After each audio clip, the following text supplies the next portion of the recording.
So, the Republican Party has always been, in my humble and honest opinion, kind of stupid. I don't say that lightly.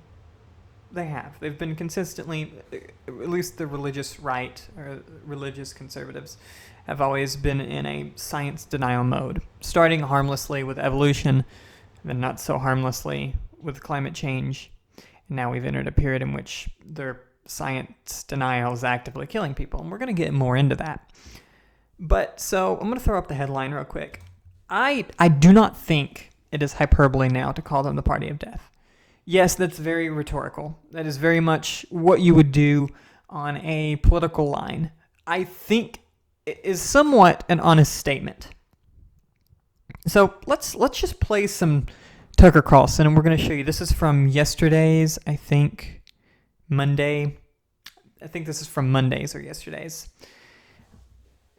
His prime time slot, I think 8 o'clock p.m. And I want you to just pay attention to his message about COVID-19 or the coronavirus, the pandemic.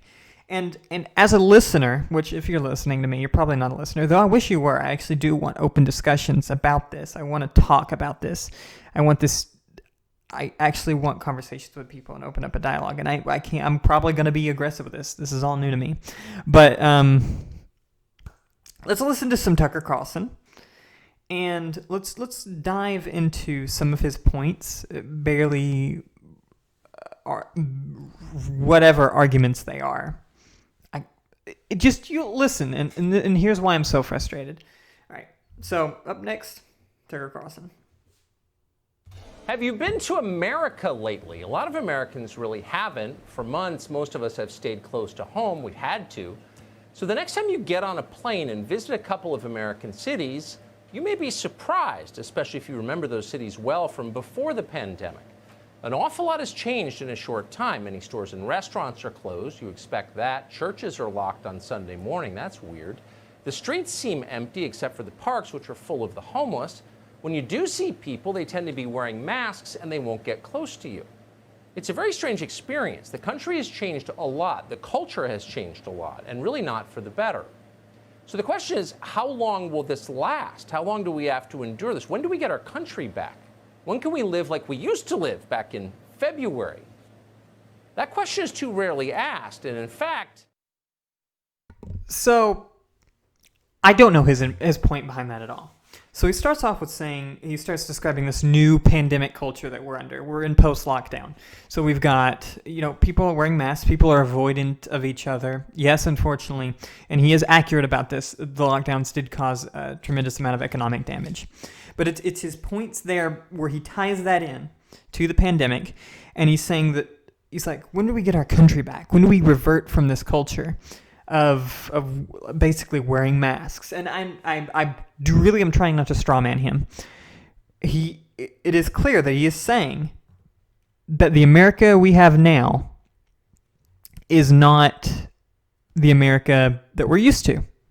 Absolutely right. It's a strange time. He wants to return to pre-February America. And he wants to do it soon, almost like tomorrow. We should be back to normal tomorrow.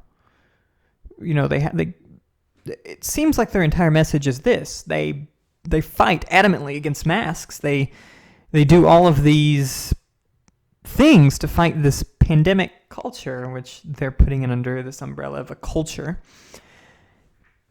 And it's really, really strange. It's as if we shouldn't be doing anything. Why are people wearing masks? Why don't they just get close to me? The idiot that believes this is probably not wearing a mask and is like a biohazard walking through the store, but whatever. I've seen plenty going out to Walmart. I've seen plenty. It's so common. It's ridiculous. It is insane how many people. They're all old too. Never mind the point. He's getting in this idea that this culture, pandemic culture, is something we should be reverting away from. And I don't know if I played it yet, but he gets on later and he's like, and when you're not even allowed to ask when this can end. When it was supposed to be when the curve flattened. See, he's lumping simple, basic measures to not get this virus, such as staying away from people, social distancing, wearing a damn mask, which is pretty easy, He's taking those and lumping them into things that should have been, not just the lockdowns. He's not going after the lockdowns. He's going after our mechanisms to fight this. He's going after social distancing, wearing a mask. He's saying, when can we go back to normal? When can we go back to pre-February? It was supposed to be, hang on, let me continue playing it. I'm not sure if he said it yet, but let's continue with this god-awful content. Asking it is actively discouraged. At first, you'll remember the authorities told us we could resume our lives when hospital admissions tapered off, when we flattened the curve. The curve stayed flat. In most places, it never bent. So we got a new benchmark for when we can get back to normal, when we get a vaccine. Everything will be fine once we can vaccinate against COVID-19. Many in authority told us that. They're still telling us that. The state of Virginia has announced that when a vaccine finally does arrive, it will be mandatory. Not all vaccines. Virginia will not require vaccines for hepatitis or HIV. They won't require a vaccine for meningitis either, despite the fact that meningitis kills a lot more, say, college students than coronavirus does. But once we get a corona vaccine, they're telling us, all will be well. But now they've changed that. Not true anymore. According to a new announcement from the World Health Organization, a vaccine, even if we get one, will not be the end of all of this. It will never end. You can get your injection, they'll make you get it, but you'll still be under arrest. The World Health Organization says that finding a vaccine is not the goal. Reordering society is the goal. Quote, we cannot go back to the way things were. That's a direct quote from the leader of the World Health Organization, Dr. Tedros, who, by the way, is not really a doctor. Because COVID-19 is not a public health crisis, really, or even a mere virus. According to Tedros, COVID-19 is, in fact, and this may surprise you, COVID-19 is really about global warming. As he puts it, quote, the COVID-19 pandemic has given new impetus to the need to accelerate efforts to respond to climate change. I bet you didn't see that coming. Bill Gates did. He agrees with it wholeheartedly. Earlier this month, Gates posted an essay to his personal website, which you probably haven't seen, arguing that the lesson of the corona pandemic is that the rest of us will have to sacrifice even more to save the Earth from warming. Now, for people who are not billionaire global influencers, this is all pretty confusing. Okay, first, let's address the original bit of garbage at the beginning. Seemingly, he continues on, and he's going on this unhinged talking point about how this claim that we should have I don't think that ever was the claim, number one. When was it ever the claim that we'd return to complete normalcy? It was supposed to be a phased reopening that we, as a country, rushed through because, God, the economy is very important. And in some ways, it is. I'm not going to get into the economics of that. A downturned economy is very bad for workers. Understood. But this sense that we were supposed to just stop caring as if the virus had gone away after the curve had flattened is a stupid statement, because it simply ignores the idea that viruses, when you return to a state in which you make them easily transmittable, they come back. And we don't want that. The lockdowns was to keep it down and keep it pressed down, flatten the curve, yes, and keep it flattened. The point is to not flatten it and just let it go back up again. Why the hell would we close the economy? It doesn't make sense. And it's fine that they're against lockdowns and they don't want to lock down again. I totally understand that. And I defended some of my friends, the protesters, are saying, yeah, these are workers too. These are people who need to make money and they need to survive, like anyone else needs to survive. And it's kind of sad when we've taken that away from them, and they're gonna suffer. And the upper class who's going to continue making money off of this, it's terrible. And he goes on. And he's it's weird how he's putting this into the category, how he's saying we should return back to normal. We'll never go back to normal. And then the recommendation on the vaccine, I think he mentioned the college students. Meningitis kills more college students than COVID-19. Well, it's about herd immunity. You need everyone most immune to this virus so that it doesn't continue to re-enter society and cause this peak in mass death. A simple Google search, I went to WebMD, and I found 4,100 cases between the years 2003 and 2007 with 500 deaths. 500 deaths between 2003 and 2007. Overall. I don't know the exact stats on the age groups. I know that the 20 to 30s, according to Tennessee's data, will kill 1 in every 2,000 to 3,000 infected. That is a case fatality rate. But I don't know that exact data.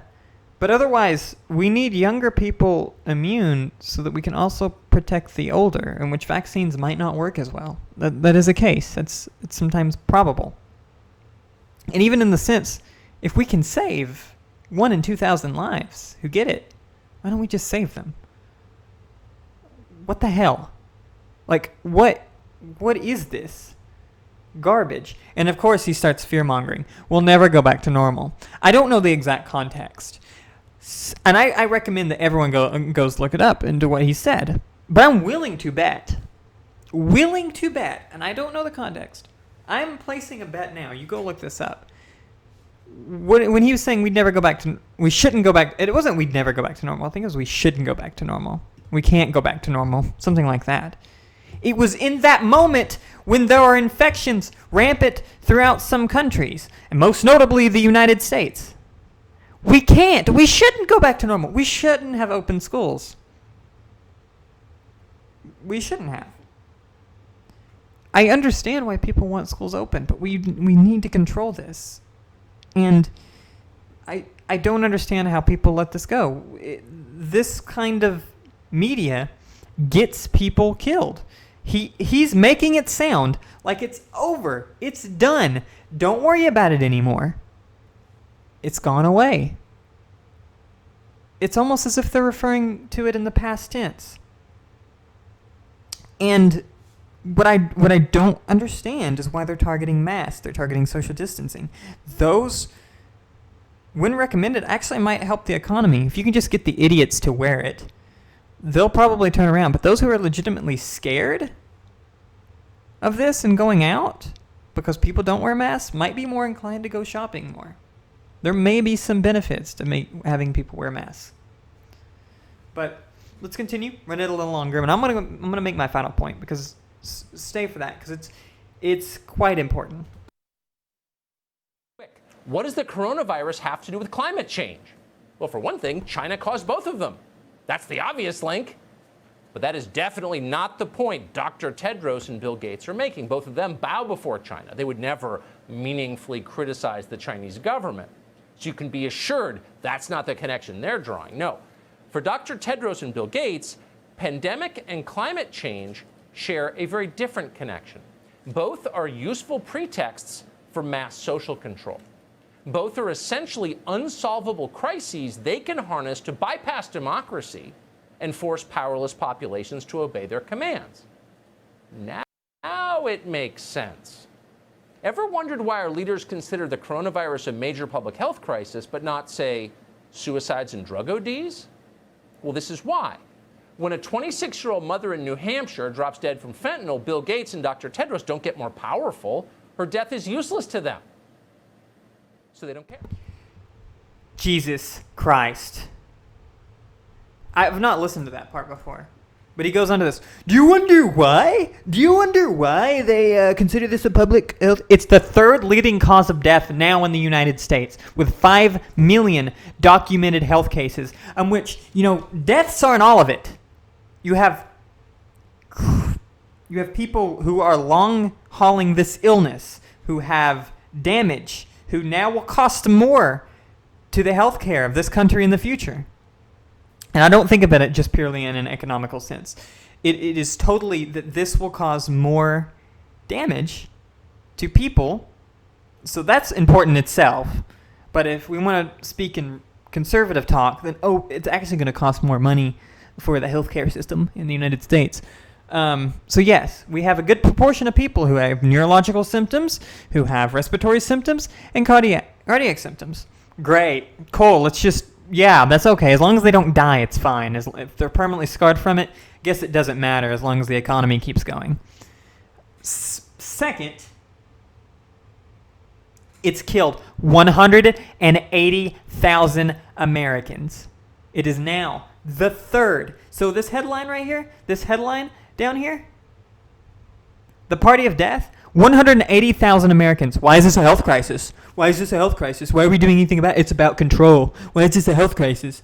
Third leading cause of death behind cancer, and it may be behind heart disease now. It's far surpassed suicides, far surpassed it. Why don't we try to prevent more and more? And you know what? We're not close to herd immunity.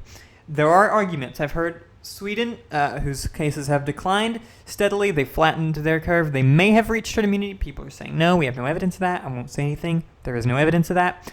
But they are at a point where this virus does act differently. Maybe herd immunity is lower than the flu, where it's maybe like 30 to 40% versus 60 to 70%, as we've always thought. That might not be the case because it relies on super spreaders. Whatever. That be the case, we're not done.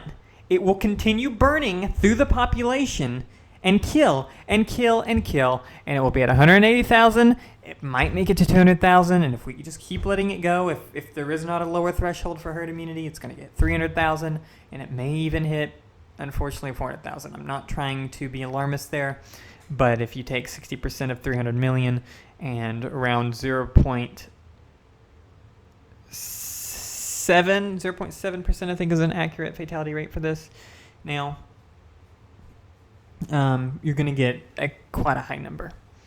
Now, I'm tired of it. Then he goes on to do his rant. I'm not going to listen to it anymore because this video is long enough.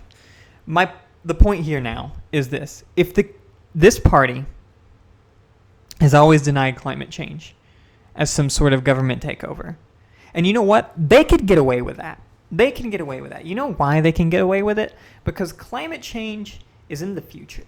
You know, it may be affecting us now. I know people link coronavirus and pandemics and certain spread of diseases to climate change.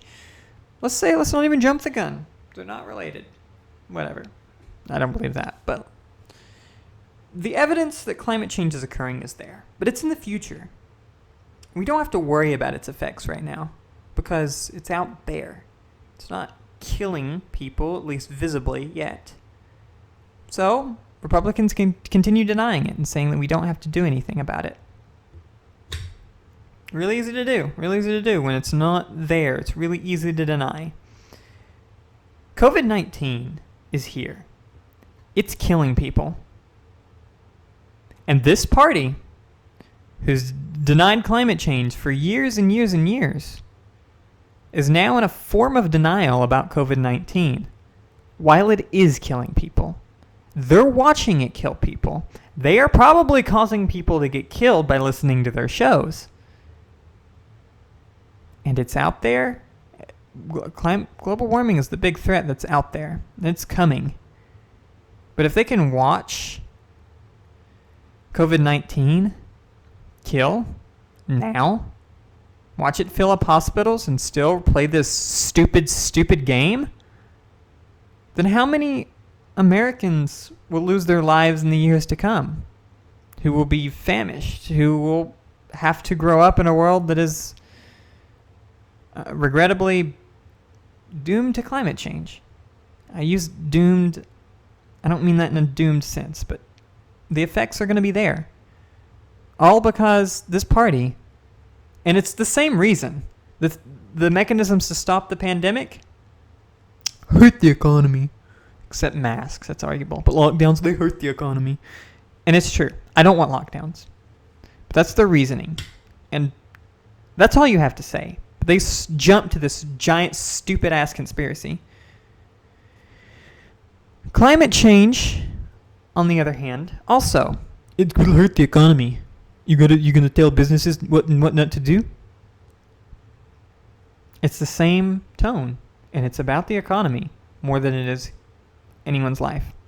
So I'll leave everyone with that. Thank you for listening to Poverty's Voice. I hope this is the first of many, many more sections to come, even a live show. This is the first time I've played with this. Thank you for listening, though, if you've made it this far. And feel free to hit the subscribe button. I don't follow YouTube, but it does anymore. YouTube's gotten weird, I guess.